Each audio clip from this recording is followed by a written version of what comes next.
Okay, let's dive in. When we think about ancient China, especially that time called the Spring and Autumn period, 771 down to about 476 BC, usually the picture is one of just constant war, political chaos, philosophical ideas popping up everywhere, but mostly just brutal conflict. And it absolutely was a time of intense interstate fighting, states vying for power, for survival even. Mm. But here's the really strange part, the puzzle we're looking at today. Despite all that conflict, all the high stakes between these big regional powers, the way they actually fought, sometimes it looks more like, well, like a super formal game, or maybe a duel between gentlemen following strict rules. It's fascinating, isn't it, this contradiction? Yeah. We're diving into a world where historical accounts show these moments, incredible moments, where aristocratic honor, this concept called li, propriety, was held up so high. Sometimes it seems it was valued more than life itself, or even just winning the battle. We're talking strict protocols for, like, everything. Before the battle, during, even how you handle getting captured. Right. So our mission here in this deep dive is to unpack those rules. Why these battlefield salutes, why the choreographed retreats, why the gift exchanges when capturing someone. We need to figure out the why. What were the practical reasons, the economic drivers, the strategic logic behind these rules that look, on the surface, just inefficient. Especially why the rulers themselves enforced them so strictly. We're going to look at how this whole structure really served the ruling class. Okay, so to really get a feel for this, you have to understand this wasn't just like a one-off thing. This was the standard, especially in the really big fights, the ones for dominance.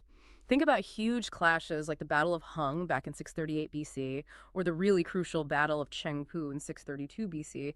Even these massive power struggles were fought, the records say, with great propriety. Yeah, and propriety, that sense of li, often trumped what we'd think of as basic military strategy, like, surprise, take Chengpu. Before the battle even started, the ruler of Qin, Duke Wen, years before he'd made a promise. He said if he ever met the true army in battle, he'd retreat 3 shay, a specific distance. Three shay. What even is that? It sounds very precise. It is. A shay was basically how far a war chariot army could travel in a day. So 3 shay. We're talking maybe 90 lines, something like 45 kilometers per shay. So a retreat of around 135 kilometers. Wait, hang on. Before one of the biggest, most decisive battles of the whole era, the Duke of Qin just backs up 135 kilometers because he promised he would. That's exactly what happened, even though his army was ready to fight right then and there. Now, okay, you could argue it was also strategic, pulling the enemy in, maybe making them overconfident. But the crucial thing is how it was framed, the form it took. It had to look like honoring a debt. Precisely. It was cast in the language of aristocratic spirit, fulfilling an obligation. It sent a message to all the other states. Qin plays by the rules. Even when it's strong, it's all about lie. It really sounds less like just war and more like, I don't know, a giant, very dangerous political performance. The commanders would even send these really formal messages back and forth before fighting. Oh, absolutely. Eloquently worded challenges and responses. Yeah. Positioning the violence itself as, upholding proper conduct, defending honor. And then the battle itself, how did that work? Incredibly formal structure. They wouldn't just, charge whenever they felt like it. Often, the armies would meet up at a specific pre-agreed spot, and they'd wait. Wait for the signal, usually the beat of a drum, then charge forward together. Wow. So there's this sense of mutual agreement on the rules before anything happens. Yeah, exactly. It really does feel a bit like those medieval European tournaments, right? Where knights agreed on the conditions of the joust or the melee beforehand. A shared rulebook for violence. Let's zoom in on one specific story, though.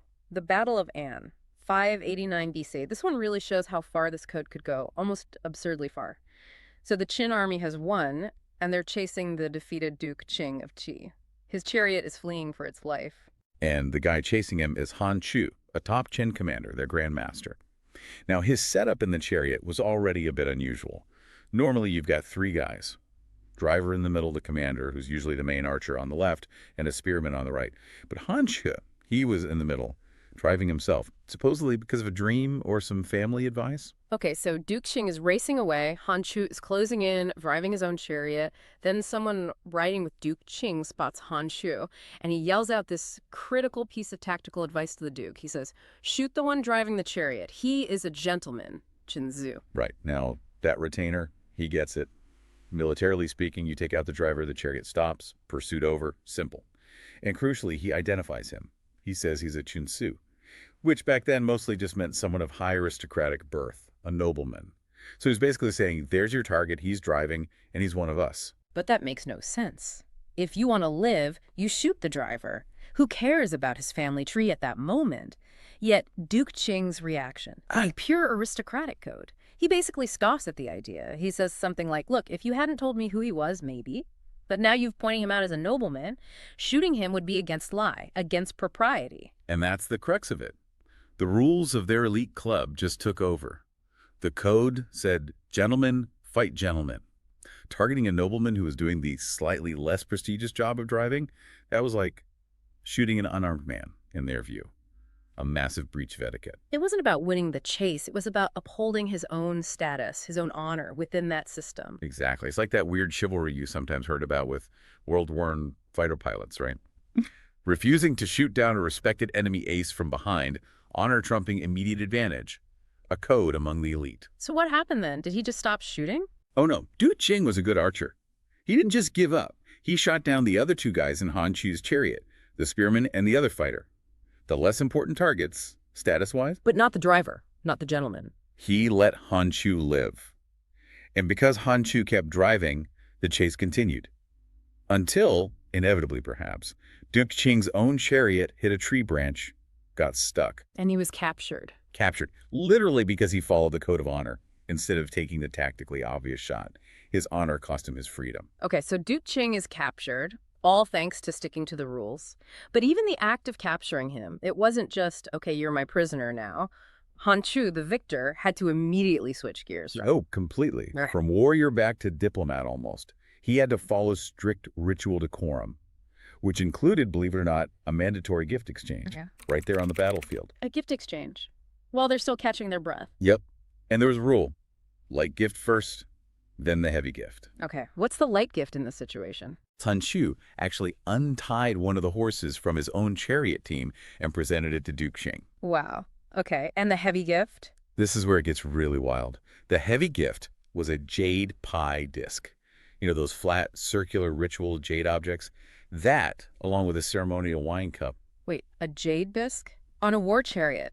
Through a whole battle and a high-speed chase, how did it not shatter into a million pieces? That's the incredible part. It shows just how seriously they took this. Han Chi must have had these extremely delicate, valuable ritual items stashed safely somewhere on his war chariot through all the bumping, the fighting, the pursuit. It tells you these weren't just ceremonial objects for peacetime. They were considered essential battlefield equipment. As vital as your bow or your spear, apparently, because you had to be ready for the possibility of a formal capture or surrender. That's mind-blowing. The level of preparation for the etiquette of war, not just the fighting, it's like theater. Highly structured, dangerous theater. And then came the words. Han Chui didn't just say gotcha. He delivered this incredibly elaborate speech to Duke Qing. It was less about gloating, more like a formal political statement.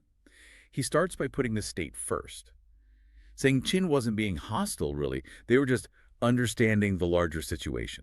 Like they were restoring order for everyone's benefit. So not, we beat you, but more like we had to step in for the greater good. Very diplomatic. Exactly. Then he pivots to personal honor. He claims he fought bravely, not out of hatred for Qi, but because he was afraid that if he, Han Qi, failed or ran away, it would bring shame on both rulers. His own Duke and Duke Qing. Get out. So he's saying, I fought hard to protect your honor, too. Pretty much. It's about the collective reputation of the whole aristocratic class. If Qin looked bad by failing, then Qi wouldn't get any glory from fighting a loser. It's all about maintaining face for the peer group. And then the final touch. The ultimate humble brag. He apologizes for being so darn good at his job. He says something like he was presuming to carry out my duties in place of a better man. Which is the super polite, aristocratic way of saying, sorry, I had to be the one to capture you, Your Highness. Exactly. Pure, ritualized, self-effacing dominance. It's quite something. And this kind of extreme formality wasn't just for the endgame like capture. You're saying it happened right in the middle of battles, too. Yeah, sometimes right in the thick of it. And that's where it starts to look truly, well, bizarre from a modern military perspective. Give us an example. Okay, Battle of Yen-ling, 575 BC. You've got Si Qi, another Qing grandmaster, out on the field. He spots King Kung of Chu, the enemy king, across the way. And what does Si Qi do? Repeatedly, he gets down from his chariot, takes off his helmet, and does this thing called hastening with small steps. It's a ritual posture of deep respect for someone of higher rank. He's doing this while the battle is raging, stopping his chariot, taking off his helmet, doing a little formal walk, getting back in, repeat. That's what the accounts suggest. It's like pausing the action for a mandatory salute to the opposing CEO. Utterly formal, even with arrows potentially flying around. And how did the enemy king react? Did he think Sichi was surrendering? No, King Kong recognized the behavior for what it was the proper conduct of a chunsu, a gentleman. So he sends an envoy over to Si Chi, not to attack him, but to politely ask if Si Chi was okay, if maybe he was wounded. Because why else would he keep getting down like that? Exactly. The assumption was only injury would necessitate breaking formation so often. But the gesture itself signaled Shi Chi's status, his membership in the club. So the king responds with reciprocal politeness. It's a status check mid-battle. Incredible. And wasn't there something about wine, too? Ah, yes, the mid-battle wine offering. Also Yen-ling, I think. Well, Another Qing commander, Luan Chen, sees the banner of the Chu commander, Du Chom.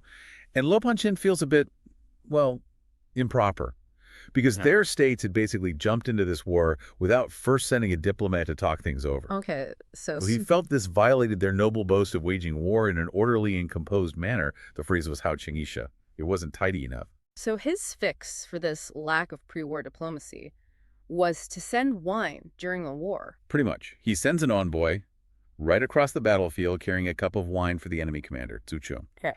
It's essentially an apology. Sorry we didn't follow a protocol before we started trying to kill each other. And the Chu commander just accepted it, drank it in the middle of a battle. Accepted it, drank it, made a polite speech back about how determined his side was, and then got back to fighting. The level of trust there is insane. Poisoning that wine would have been trivially easy. Utterly unthinkable. That's the key. The dishonor, the stain on your aristocratic standing from doing something like that. It would have been far, far worse than any tactical gain from killing one commander. The integrity of the code itself was paramount. Okay, so we've definitely established the what. This code was real, it was incredibly specific, and it led to these behaviors that just seem militarily, well, self-defeating sometimes. So now, the big question, why? Why put up with a system that seems so inefficient? Why not just fight to win? No holds barred. That really is the core question. And the answer starts to emerge when you look past the surface inefficiency and consider the context, especially the main weapon system of the day. The answer lies in why this system, despite appearances, actually made a lot of sense for the people in charge. It starts in the chariot itself. Right, because we need to be clear. This whole chariot-based warfare, while rule-bound among peers, wasn't actually inefficient in the grand scheme of things, was it? At least not initially. Not at all. For its time, the war chariot was terrifyingly effective. It was the cutting-edge military tech. Think of it like the first tanks in World War I, or maybe even like early fighter planes. It provided mobility, a raised platform for archery, and just sheer psychological shock value against infantry who weren't used to it. Remember how King Wu of Chao supposedly defeated the Shang dynasty? Chariots were key to that victory. They were a devastating weapon system. And you see states pouring resources into them, right? That suggests they saw real value. Absolutely. It triggered a massive arms race. In the earlier Western Chao period, maybe having 100 chariots made you a big deal. But then it just escalates. Duke Trong of Cheng fields 200. Duke Huan of Qi, a real hegemon, boasts 800. Wow. At the Battle of Chengpu, where Duke Wen did his famous retreat, Qin brought 700 chariots. And later in the Chunqiu, Qin supposedly could muster up to 4,000. 4,000 chariots, the resources needed for that. The horses, the crews, the bronze, the craftsmen, it's immense. Exactly. States were making huge investments. So the chariot itself was seen as highly effective. The rules just governed how you used this effective weapon system against other members of the chariot-using elite.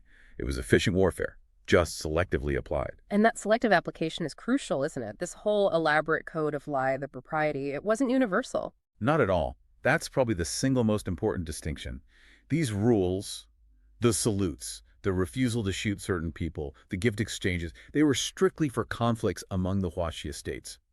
The ones who saw themselves as part of the civilized world.